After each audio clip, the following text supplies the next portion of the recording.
ማለዳ የመጣ ስታነቃኝ እንደምን አደራችሁ ክቡራትና ክቡራን የምፅዓቱ አዋጅ ነጋሪ አገልግሎት አድማጮቻችን፣ ሰላም ለእናንተ ይሁን። የማለዳ ቁርሳችንን አሁን ጀምረናል። አዘጋጅ እና አቅራቢ ፓስተር አለማየሁ ነሞ። መልካም ጊዜ ሆነላችሁ። ከሕይወት ምንጭ ውሃ ስታረካኝ ሰላም ጤና ይስጥልን። እንደምን አደራችሁ። ይህ በምፅዓቱ አዋጅ ነጋሪ እየተዘጋጀ የሚቀርብ የማለዳ ቁርስ ፕሮግራማችን ነው። ወደ ዛሬው የማለዳ ቁርስ ፕሮግራም ከማለፋችን በፊት ይህንም ማለዳ የሰጠንን እግዚአብሔር አምላካችንና አባታችንን አብረን አመስግነን ወደ ዛሬው የማለዳ ቁርስ እናልፋለን። ኃያልና ብርቱ የሆንክ በዘመናት መካከል የተፈራህና የተከበርክ አምላካችንና አባታችን እግዚአብሔር ሆይ ስለ ምሕረትህና ስለተደረገልን ቸርነትና በጎነት ሁሉ እናመሰግንሃለን። ኖ ደግሞ ባንተ ጥበቃ ሌሊቱን ሁሉ አልፈን ዛሬ በዚህ ማለዳ በጤንነት በሰላም በፊትህ እንድንሆን ሕያው የሆነውንም ቅዱሱን ቃልህን እንድንሰማ ስምህንም እንድንጠራ ዕድል ስለሰጠህን እናመሰግንሃለን። በምሕረትህ በቸርነት ትደግፈህናል። እግዚአብሔር ሆይ በጎነትና መልካምነትህን አሳይተህናል። በኢየሱስ ክርስቶስ ስም እናመሰግንሃለን። ኖ ደግሞ ዛሬም መልካሚቱ እጅህ ከእኛ ጋር እንድትሆን እግዚአብሔር ሆይ በሕይወታችንን እንድትመራ በነገር ሁሉ እንድታግዘን ማስተዋልና ጥበብን እንድትሰጠን ኃይልህን በእኛ እንድትገልጥ በኢየሱስ ስም እንጠይቀሃለን። በዚህ ቀን ያንተ ምሕረት ከእኛ ጋር እንዲሆን እንለምንሃለን። እግዚአብሔር የዘላለም አምላክ ሆይ እነሆ ደግሞ ወደዚህ ማዕድ የሚገቡትን ሁሉ በክርስቶስ ኢየሱስ ስም እንድትባርካቸው ምሕረትህንና ቸርነትህን እንድታበዛላቸው ታመሙትን እንድትፈውስ በቀራንዮ መስቀል ላይ በዛ በቆሰለው እጅህ እንድዳብሳቸው መጽሐፍ እንደሚናገር በእርሱ ቁስል ተፈወስን እንደሚል በቁስልህ እንዲፈወሱ ደዌ ከሥጋቸው እንዲነሳ በኢየሱስ ስም እጠይቅሃለሁ። እግዚአብሔር ሆይ ያዘኑትን የሐዘናቸውን ምክንያት ከእነርሱ ልብ ውስጥ እንድታወጣ እጆችህን እንድትዘረጋ በደስታ ዘይት እንድታረሰርሳቸው ውስጣቸው በሰላም እንዲሞላ በኢየሱስ ስም እለምንሃለሁ።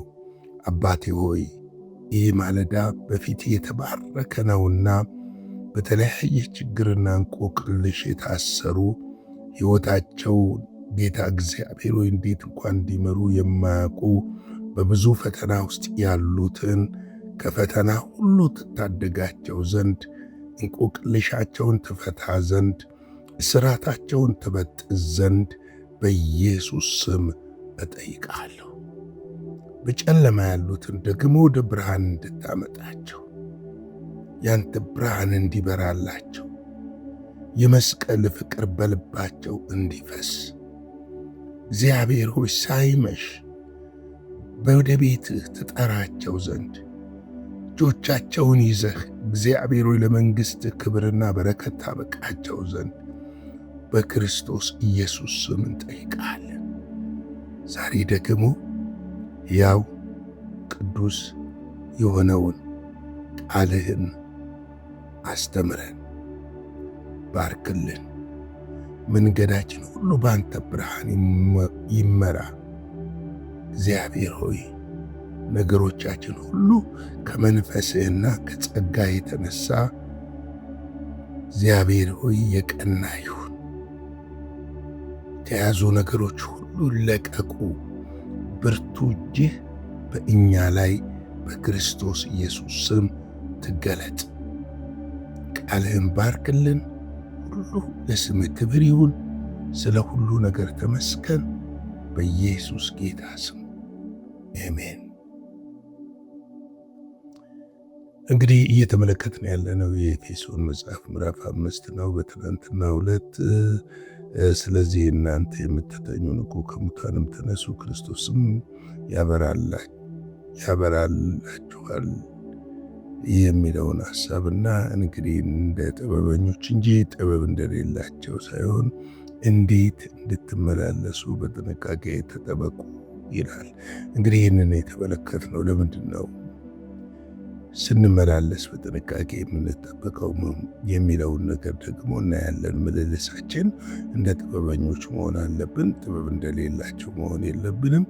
የምንመላለሰው በእግዚአብሔርና በሚያዩን ፊት ሁሉ ስለሆነና በሚያዩን ፊት ለእግዚአብሔር መንግሥት በጎ ምስክሮች ሆነን እንድንመላለስ በእግዚአብሔር ፊት ደግሞ መልካሙ የሆነው የእግዚአብሔር ጸጋ እንዲበዛልን እርሱን የመሰልን መመላለስ እንዳለብን መጽሐፍ ቅዱስ በግልጽ ይነግረናልና ነው።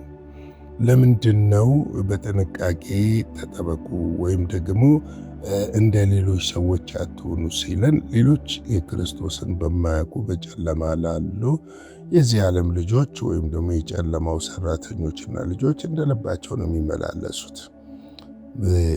የነሱ ምልልስ ጥንቃቄ የታከለበት ሳይሆን የኃጢአት ምልልስ ነው፣ የጥፋት ምልልስ ነው።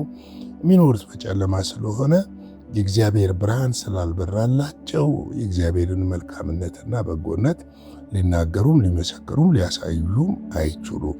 ስለዚህ እነሱን እያየን በቅናት ሊሆን ይችላል፣ ወይም ደግሞ የነሱ ነገር መልካም መስሎን እንደነሱ መመላለስ እንደሌለብንና የኛ እያንዳንዷ እርምጃ ጥንቃቄን የምትጠይቅ መሆኗን እንድናውቅና እንድንረዳ ነው።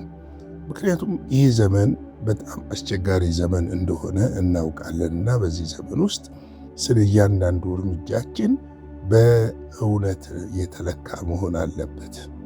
መለኪያችን የእግዚአብሔር ቃል መሆን አለበት። በእርምጃችን ውስጥ፣ በኑሯችን ውስጥ፣ በሕይወታችን ውስጥ መለኪያ ሊሆን የሚገባው የእግዚአብሔር ቃል ብቻና ብቻ ነው እንጂ የእከሌን ምሳሌነት የነከሌን ምሳሌነት አይደለም።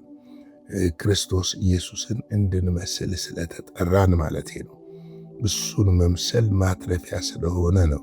እንግዲህ በጥንቃቄ ተጠበቁ የሚለን ቀኖቹ ምንድናቸው ይላል? ክፉዎች ናቸውና ዘመኑን ዋጁ። መጽሐፍ ቅዱስ በሁለተኛ ጢሞቴዎስ ምዕራፍ 3 ቁጥር 1 ላይ የሚያስጨንቅ ዘመን ይመጣል ይላል። ለምን? ዘመን ወደ ክርስቶስ ኢየሱስ እየቀረበ በሚሄድበት ሰዓት የምናያቸው ነገር ሁሉ በፍጥነት የሚለዋወጡና የዓለም ሁኔታ ተቀያያሪ እስከመሆኑ የተነሳ የጨለማው ኃይል ደግሞ ቀኑ እንደደረሰበት አውቆ በኃይል በክፋት ለመስራት ስለሚወጣ ቀኖች ክፎች ይሆናሉ። እያንዳንዱ ቀን የራሱ ክፋት ይዞ ይመጣል። በእያንዳንዱ ቀን ውስጥ ክፋቶች እየጨመሩ የሰው ልጆችን ከእግዚአብሔር መንግሥት ለመለየት ወይም ደግሞ ወደ እግዚአብሔር መንግሥት እንዳይመጡ ነውረኛ ነገሮች በአደባባይ የሚታዩበት ነው። በቀላሉ መጥቀስ ይቻላል። በትናንት ወዲያ ዕለት ሌሊት፣ በኛ ሌሊት በእነሱ ቀን ነው፣ አሜሪካ ኒውዮርክ ላይ የታየ ዘ ፕራውድ መንዝ ዘ ላስት ዴይ ሴሌብሬሽን ብለው ያቀረቡትን ነገር ስትመለከቱ የግብረ ሰዶማውያንና የሌዝቢያውያን እንዲሁም ደግሞ ትራንስጀንደር የሚሉትን ነገሮች ፍሪደም ነው ብለዋል። ፍሪደም ነው። ምን አይነት ፍሪደም ነው? ይህንን ቀኖቹ ክፉዎች ናቸው። የሚያደርጉትን ነገር አይኖቻችሁ ለማየት እስከማይታገስ ድረስ ወንድ ከወንድ ሴት ከሴት የሚጋባበት፣ ወንድ ሴታውን ጾታው ወደ ሴት፣ ሴት ጾታውን ወንድ የሚያስቀይሩበት ዛቲዝ ይሄ ቀን የመጣው ክፉ ቀን ያለንበት። በዓለም ዙሪያ የምንሰማው ነገር ጦርና የጦርነት ወሬዎችን ነው። በዓለማችን በዙሪያችን ያለው አዋጁ፣ ነገሩ፣ ዝግጅቱ፣ ድግሱ ሁሉ ምንድን ነው? ጦርነት ነው። በመካከለኛው ምስራቅ፣ በአውሮፓ ጦርነት አለ። በኤዥያ ስጋት አለ። በተለያዩ ሀገሮች ስጋት አለ። ይሄ ምንድን ነው? ክፉ ቀን ነው። የሰዎች ክፋት የጨመረበት፣ ጥላቻ የጨመረበት፣ ሐሜተኝነት፣ ወንበዴነት፣ ራስ ወዳድነት፣ ገንዘብ ወዳድነት የጨመረበት፣ ሰዎች ራሳቸውን የሚወዱ ተድላን የሚወዱ ከእግዚአብሔር ይልቅ ተድላን የሚወዱበት፣ ታይታ የበዛበት መታየት የሚወዱበት ዘመን፣ ክፉዎች፣ ጨካኞች፣ ነፍሰ ገዳዮች የበዙበት ዘመን ላይ ነው ያለነው። ስለዚህ እኮ ዘመን ይዋጃል። እንዴት ነው የሚዋጀው? በጸሎት ይዋጃል። እንዴት ይዋጃል? በእግዚአብሔር ቃል ይዋጃል። እንዴት ይዋጃል? በእምነት ይዋጃል። በዘመን ላይ የበላይ ሆነን እንድንሄድ እንጂ ዘመኑ የሚያመጣቸው ክፋቶች እኛን አስምጠውን እንዲያስቀሩን መጽሐፍ ቅዱስ አይነግረንም። የእግዚአብሔር ቃል አይነግረንም። ስለዚህ ዘመኑ እንዲህ ስለሆነ እኔም ልሁን እንዳንል ዘመንን መዋጀት አለብን። በቀኖች ላይ የበላይ ሆነን መሄድ አለብን። በቀኖች ላይ ገዢ ሆነን መሄድ አለብን። ቀኖችን አሸንፈን መሄድ አለብን። የቀኖች ጌታ እንጂ ቀኖች በእኛ ላይ ጌታና ገዢ መሆን የለባቸው። ዘመንን ያላሸነፈ ክርስቲያን በዘመኑ በሚመጣው ጥፋት ይወሰዳል። በዘመን ላይ የበላይ ያልሆነ ክርስቲያን በሚመጣው አስጨናቂነት የተነሳ ተስቦ ይሄዳል። ብዙዎች ተወስደዋል። በቤቱ ያሉ ይመስሉናል፣ ብዙዎች ግን የሉ። ምክንያቱም የዘመኑ ንፋስ እየወሰዳቸው ስለሚሄድ ነው። የቀኖች ክፋት በጣም ትኩረት ሰጥተን ልንመለከት ያስፈልጋል። ዘመንን መዋጀት፣ አሸናፊ ሆኖ በዘመን ላይ መገለጥ። ለዚህ ነው አንደኛ ዮሐንስ መጽሐፍ 4:4 ላይ ልጆች ሆይ እናንተ ከእግዚአብሔር ወገኖች ናችሁ፣ ዓለምን ምን አድርጋችሁታል ይላል? አሸንፋችሁታል ነው የሚለው። ተሸንፋችኋል አይለንም። ዓለምን የሚያሸንፈው ደግሞ ምናችን ነው? እምነታችን ነው። በእግዚአብሔር ላይ ያለን እምነት እግዚአብሔር ከኛ ጋር እንዲሆን ያደርገዋል።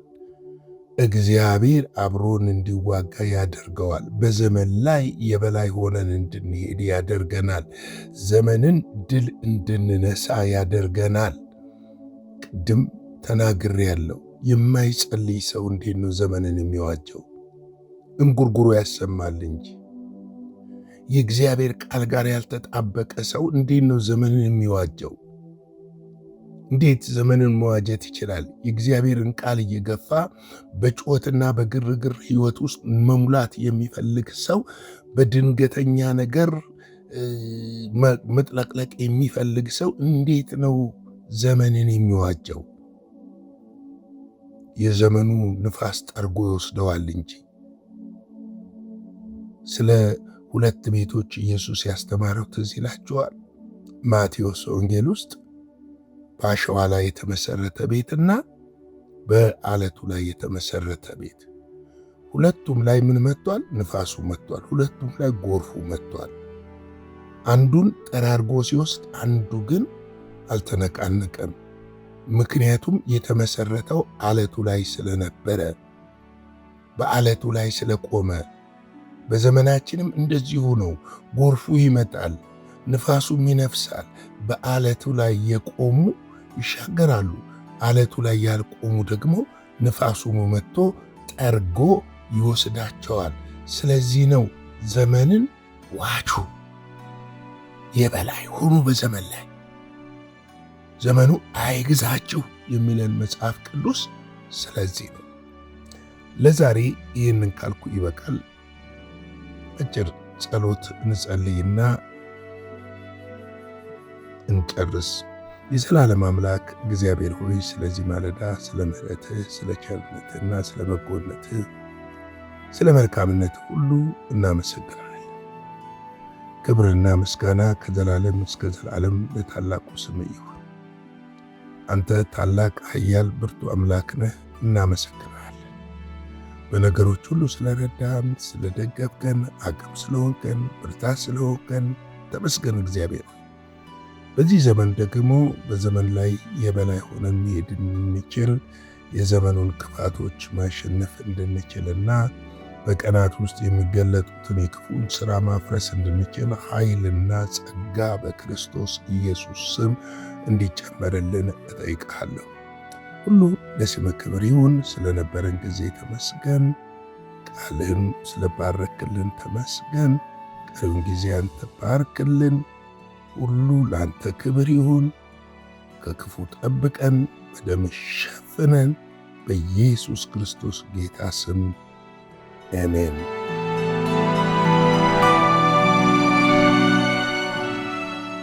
በነበረን የመልእክት ክፍለ ጊዜ እንደተባረካችሁ ተስፋ እናደርጋለን። በነገው ማለዳ በሌላ ዝግጅት እንገናኛለን። መልካም ቀን።